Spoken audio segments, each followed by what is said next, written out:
বর্ষা মানেই শুধু কবিতার সৌন্দর্য নয়, বাস্তব জীবনে সে নিয়ে আসে একরাশ কষ্ট। কাঁচামাটির পথ নরম হয়ে গেছে, প্রতিটি পা যেন ডুবে যাচ্ছে এই ভেজা প্রকৃতিতে। আজ অনেক দিন পর খুললাম কুড়ে ঘরের দরজাটা। ভেতরে বৃষ্টির ছাপ, মিষ্টি জল, মাটির গন্ধ আর বাঁশবাগানের পাতাগুলো এলোমেলো হয়ে পড়ে আছে। বাগানটাও কেমন এলোমেলো, পাতায় পাতায় জমে আছে পানি। চোখ তুলে তাকালাম আকাশের দিকে। ঘন মেঘের ওজন যেন পুরো প্রকৃতিকে থমকে দিয়েছে। বাঁশবাগানের ছায়া পেরিয়ে ধীরে ধীরে পিছিয়ে যাচ্ছি, যেন প্রকৃতি নিজেই ধরা দিচ্ছে ক্যামেরার ফ্রেমে। বাড়ির গেটের উপরে ফুটে আছে সাদা এক কাগজ ফুল, যেন পুরো বর্ষাকে আপন করে নিয়েছে। বৃষ্টির ফোঁটা যেন গাছের পাতায় সুর তোলে, একটানা পড়েই চলেছে, কিন্তু সেই ফাঁকেই ফুটে উঠেছে টাইম ফ্লাওয়ার। গেটটা খুলতেই যেন এক সমুদ্রের জল। মাঠের ধান আর নদীর সীমানা মিশে গেছে।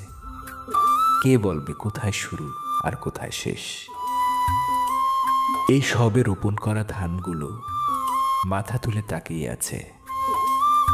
মেঘের পেট মোটা হয়েছে, কিন্তু তারা যেন জানে এই বর্ষা তাদের জন্য। বেড়ার পাশ দিয়ে হাঁটতে হাঁটতে চোখ পড়ল পাকা খেজুর। এত বৃষ্টির মধ্যেও জীবন থেমে থাকে না, সে নিজের গতিতেই এগিয়ে চলে। টইটুম্বুর মাঠ জুড়ে শুধু পানি আর পানি, তারই মাঝে দাঁড়িয়ে আছে একটা গরু। আকাশের প্রতিচ্ছবি যেন জলেই ঝলসে উঠছে। প্রকৃতি যেন নিজের ক্যানভাসে এক জীবন্ত ছবি এঁকে চলেছে। বাম থেকে ডান, ডান থেকে বাম, প্রতিটি ফ্রেম যেন এক একটি কবিতা। সেই ব্যস্ততায় মীরার মা নরম মাটির উপর দাঁড়িয়ে যত্ন নিচ্ছে বাগানের। এসব কিছুর ভিতরেই তো বাস করে একটা পরিবার।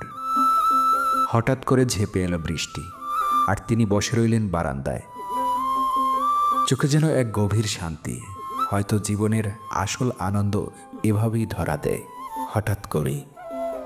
যেহেতু ভিডিওটি দেখছেন এবং শুনছেন, আশা করি একটু হলেও ভালো লেগেছে। আর যদি সামান্য পরিমাণে ভালো লেগেই থাকে, অবশ্যই একটা ফলো দিয়ে যাবেন। আজকের মতো এখানেই বিদায় নিচ্ছি। আল্লাহ হাফেজ।